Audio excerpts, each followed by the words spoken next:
சாதினால் என்னுடைய அம்மா தற்கொலை செய்யப்பட்டார். திமுகவுடைய இந்த சரி திட்டத்திற்கு நாங்கள் குரல் கொடுப்போம். நாங்கள் குரல் கொடுப்போம்.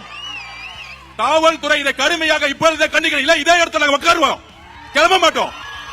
என்ன அராஜகம் நடந்துகிட்டு இருக்கு? கண்ணாடி பாட்டில் விட்டு அடிக்கிறதா ஜனநாயகமா? திரு மு.க. ஸ்டாலின் சார், நிப்பாடி எல்லாத்தையும் நிப்பாடி. இப்பயே எவ்வளவுதான் அடிப்பீங்க? எவ்வளவுதான் அடிப்பீங்கன்னு கேட்கிறேன். நாங்க பொறுமையா இருந்துகிட்டு இருக்கோம். திருப்பி அடிச்சா தாங்க மாட்டீங்க சொல்லிட்டேன் நானு. திருப்பி அடிச்சா தாங்க மாட்டீங்க. நாங்க பொறுமையா இருந்துகிட்டு இருக்கோம். திமுக திருப்பி கேட்டுக்கிறேன், காவல்துறை எங்களுடைய பெண்கள் மீது கை வைத்தால் அங்க சும்மா இருக்க மாட்டோம். கண்ணாடி பாட்டில உடைச்சு எரிஞ்சது யார்? இந்த நைட்டை கைது செய்யணும். இப்பவே கைது செய்யணும். இல்லை என்றால் அதை வச்சா இங்கே உட்கார்ந்துட்டு இருப்பேன். இங்கே உட்கார்ந்துட்டு இருப்பேன். எங்களுக்கு நியாயம் கிடைக்கல, இங்கே உட்காருவோம். எவ்வளவு பொறுமையா இருக்கிறது? கரூர்ல ஆரம்பிச்சீங்க, எங்க போனாலும் மிரட்டல்கள். இன்னைக்கு கண்ணாடி பாட்டில வச்சு எங்களுடைய பெண்கள் மேல அடிக்கிறீங்க.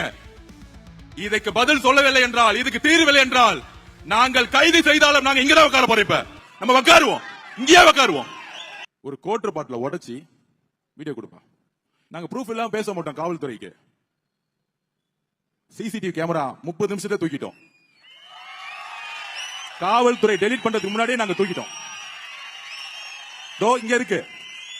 போய் சொல்லுவாங்கல்ல, என்ன தெரியுமா சொல்லுவாங்க? அவங்க 2 பேரும் தண்ணி அடிச்சு விளையாண்டாங்க. விளையாடும் போது பாட்டில் சும்மா தூக்கி போட்டாங்க, அதனால கீழே விழுந்துச்சு. ஏன்? அவங்க அப்பா முதலமைச்சர் மு.க. ஸ்டாலின் போன் எடுத்திருப்பாரு. இங்க இருக்கிற ஆபீசருக்கு அடிச்சு, ஆபீசர் நான் தான் அமிச்சேன். ஏன்னா இந்த ஆதவர்ஜனா ஒருத்தர் இருக்கிறாரு, நம்மளுடைய தலைவர் வெற்றி தலைவர் விஜய் சாருக்கு மேல கொஞ்சம் நம்ம பண்ற எல்லா உண்மையை எடுத்து சொல்லிட்டு இருக்காரு. அவரை கொஞ்சம் மிரட்டுவோம். என்ன மிரட்டுறதா இருந்தா, தைரியம் இருந்தா திரு மு.க. ஸ்டாலின் சார் அவர்களே, உங்க பையனை தைரியம் தான் எலெக்ஷன் இங்க நிக்க வச்சிருக்கணும். நான் ரெடி.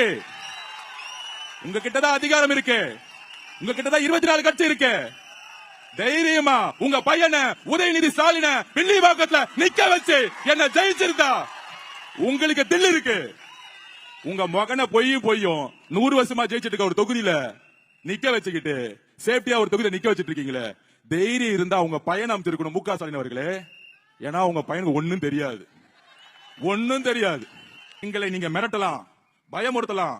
ஏன் இந்த பாட்டில தூக்கி போட்ட மாதிரி வன்முறையில் அடிச்சு எங்களுக்கு காயத்தை ஏற்படுத்தலாம், எங்களுடைய எலும்புகளை உடைக்கலாம்.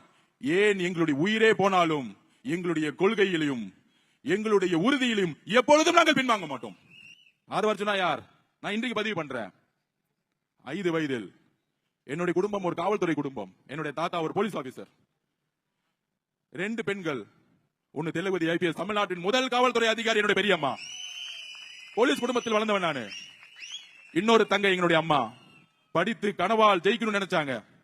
ஆனா என்னுடைய பாட்டி, எங்களுடைய அம்மாவுடைய அம்மா, இல்ல ஒரே காஸ்ட் நீ மேரேஜ் பண்ணு,